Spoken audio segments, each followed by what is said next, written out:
మన పొరుగున ఉన్న పాకిస్తాన్లో ప్రస్తుతం పరిస్థితులు దారుణంగా ఉన్నాయి. ఒకవైపు మాజీ ప్రధానమంత్రి ఇమ్రాన్ ఖాన్ను ఏళ్ల తరబడి జైల్లో ఉంచి ప్రత్యక్ష నరకం చూపిస్తున్నారు. ఆయన బతికున్నాడా లేక చనిపోయాడా అన్న విషయంపై ఇప్పటి వరకు క్లారిటీ లేదు. ఆయన్ను విడుదల చేయాలని ప్రజలు రోడ్డెక్కి నిరసన తెలుపుతుంటే ప్రధానమంత్రి మాత్రం దేశంలో ఉండకుండా విదేశాల్లో తిరుగుతున్నాడు. ఇక ఆర్మీ చీఫ్ మునీర్ ఇమ్రాన్ ఖాన్ను అక్రమ కేసులో ఇరికించి తన కక్ష తీర్చుకుంటున్నాడన్న టాక్ కూడా బలంగా వినిపిస్తోంది. మరోపక్క పాక్ ప్రధానమంత్రి షహబాజ్ షరీఫ్ ఉద్దేశపూర్వకంగానే దేశంలో ఉండకుండా విదేశాల్లో చక్కర్లు కొడుతున్నారన్న వాదన కూడా పాకిస్తాన్లో జోరందుకుంది. మరి దేశం అత్యంత క్లిష్ట పరిస్థితిలో ఉన్నప్పుడు షరీఫ్ విదేశాల్లో చక్కర్లు కొట్టడానికి గల కారణాలేంటో ఈ ప్రత్యేక కథనంలో తెలుసుకుందాం.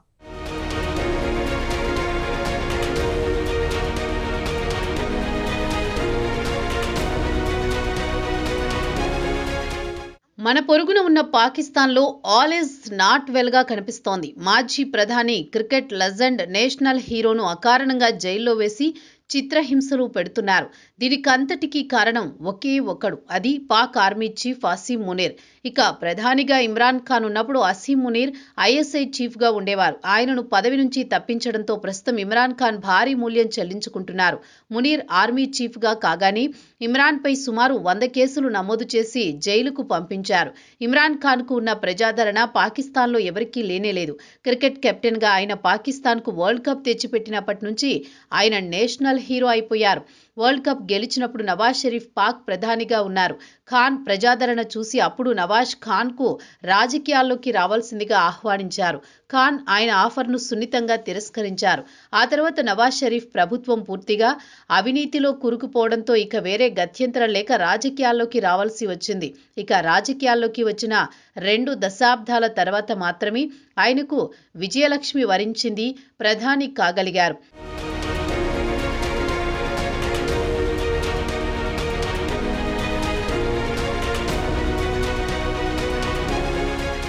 ఇక పాకిస్తాన్ విషయానికి వస్తే స్వాతంత్ర్యం వచ్చినప్పటి నుంచి అక్కడ మిలిటరీదే పైచేయి.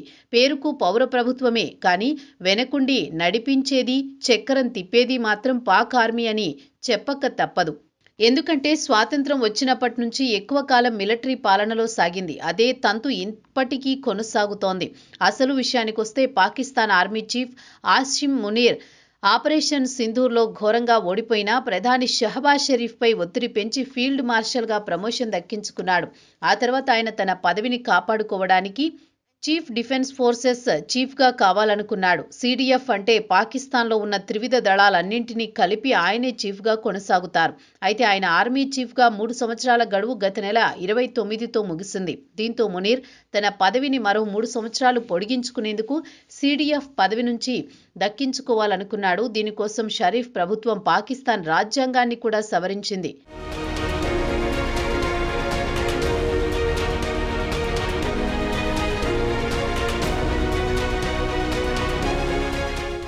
అయితే మునీర్ వ్యవహారం పాకిస్తాన్ రాజకీయ నాయకులకు మింగుడు పడడం లేదు. ప్రధానమంత్రిని పక్కనబెట్టి అన్ని వ్యవహారాల్లో ఆయన జోక్యం మితిమీరిపోయింది. అమెరికా ప్రెసిడెంట్ డొనాల్డ్ ట్రంప్తో నేరుగా కలవడం, ఆయనతో లంచ్ మీటింగులకు హాజరు కావడం షెహబాజ్కు మింగుడు పడడం లేదు. ఇక అసీం మునీర్ 3 ఏళ్ల గడువు నవంబర్ 29తో ముగిసింది.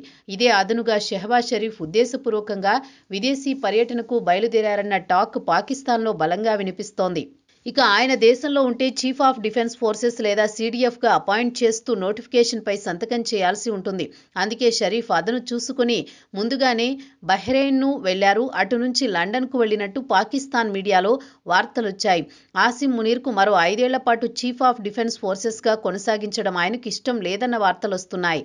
ఒకవేళ షరీఫ్ పాకిస్తాన్లో ఉంటే ఆయనపై ఒత్తిడి పెంచి సంతకం చేయించుకుంటాడన్న వార్తలు వినిపిస్తున్నాయి.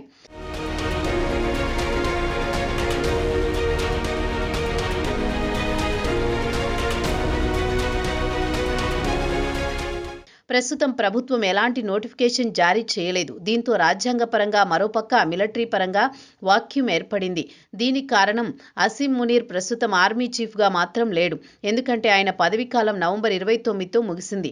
దీన్ని బట్టి చూస్తే ప్రస్తుతం పాకిస్తాన్కు ఆర్మీ చీఫ్ లేనే లేడు. కాబట్టి ప్రస్తుతం పాకిస్తాన్ అణ్వాయుధాలపై ఆయన కమాండ్ లేకుండా పోతుంది. ఒకవేళ సిడిఎఫ్ పదవిలో ఉంటే అణ్వాయుధాలన్నీ ఆయన పరిధిలో ఉంటాయి.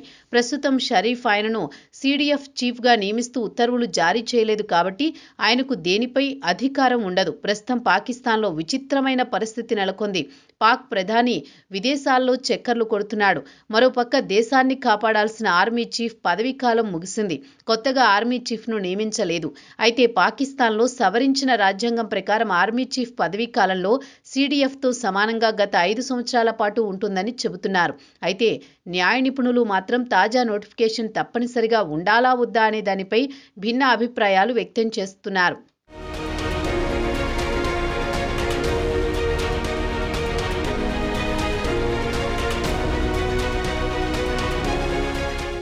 ప్రస్తుతం ఈ విషయంపై పాకిస్తాన్లో పెద్ద ఎత్తున చర్చ జరుగుతోంది. ఎందుకంటే ఆసిం మునీర్ పదవీకాలం ముగిసిపోయింది.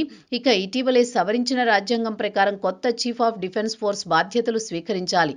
ఆయన 5 సంవత్సరాల పాటు ఈ పదవిలో ఉంటారు. అయితే దానికి నోటిఫికేషన్ వెలువడాలి. మరి నోటిఫికేషన్పై సంతకం చేయాలంటే ప్రధాని ఉండాలి.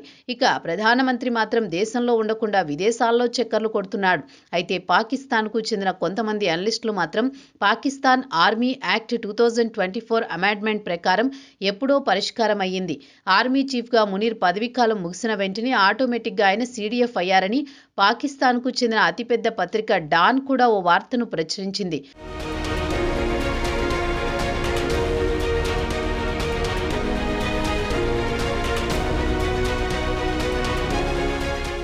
మరికొంతమంది మాత్రం ఆర్మీ యాక్ట్ అమెండ్మెంట్ 2004 ప్రకారం ఆర్మీ చీఫ్ పదవీకాలం 5 సంవత్సరాల పాటు ఉంటుంది.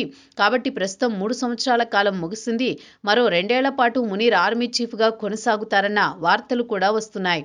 కాబట్టి షరీఫ్ నుంచి ఎలాంటి నోటిఫికేషన్ అవసరం లేదని వాదించేవారు ఉన్నారు. ప్రస్తుతం పాకిస్తాన్లో 2 రకాల వాదనలు వినిపిస్తున్నాయి. మరి దీనిపై షరీఫ్ ప్రభుత్వంతో పాటు పాకిస్తాన్ జ్యుడిషియరీ ఎలా స్పందిస్తుందో చూడాలి. పాకిస్తాన్లో ఈ అంశంపై పెద్ద వివాదంగా మారడంతో ఆసిం మునీర్ పొజిషన్ మాత్రం బలహీనపడుతోంది. దీనికి కారణం కూడా లేకపోలేదు. ఆర్మీలో ఉండే ఇతర జనరల్స్ కూడా తమకు ఆర్మీ చీఫ్గా పదోన్నతి కల్పించాలని డిమాండ్ చేయవచ్చు. లేదా కొత్తగా సృష్టించిన CDFగా తమను నియమించాలని షరీఫ్పై ఒత్తిడి పెంచినా ఆశ్చర్యపోవాల్సిన పని లేదంటున్నారు రాజకీయ పరిశీలకులు.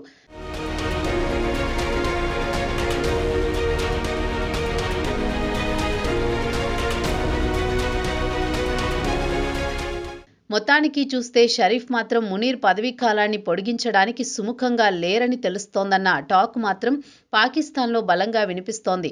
మరోపక్క దీర్ఘకాలంతో పాటు ప్రధాని దేశం విడిచి వెళ్లడం కూడా సంస్థాగతంగా అనిశ్చిత పరిస్థితి ఏర్పడుతుంది. ప్రధాని దేశం విడిచి వెళ్లడం ఎందుకంటే అణ్వాయుధాలు కలిగిన దేశానికి చీఫ్ ఆర్మీ స్టాఫ్ తప్పకుండా ఉండాల్సిందే. ప్రస్తుతం నోటిఫికేషన్ పెండింగ్లో ఉంది. మరోపక్క ప్రభుత్వం కూడా దీని గురించి ఎక్కడా స్పందించడం లేదు, మౌనంగా వహిస్తోంది. దీంతో పాకిస్తాన్ మిలిటరీలో గందరగోళం ఏర్పడే పరిస్థితులు కనిపిస్తున్నాయి. ఎందుకంటే ఆసిం మునీర్ 3 ఏళ్ల పదవీకాలం నవంబర్ 29తో ముగిసింది. ప్రభుత్వం నుంచి ఎలాంటి నోటిఫికేషన్ వెలువడలేదు. తమ ఆర్మీ చీఫ్ ఇచ్చే ఆదేశాలను పాటించాలా వద్దా అని పాక్ సైనికులు తలలు బాదుకుంటున్నారు. మరి దీనికి తెరదించాల్సింది మాత్రం పాక్ ప్రధాని షెహబాజ్ షరీఫ్. ఆయన వచ్చిన తర్వాత కానీ ఈ సస్పెన్స్కు తెరపడదని పాక్ పొలిటికల్ అనలిస్టులు అభిప్రాయపడుతున్నారు.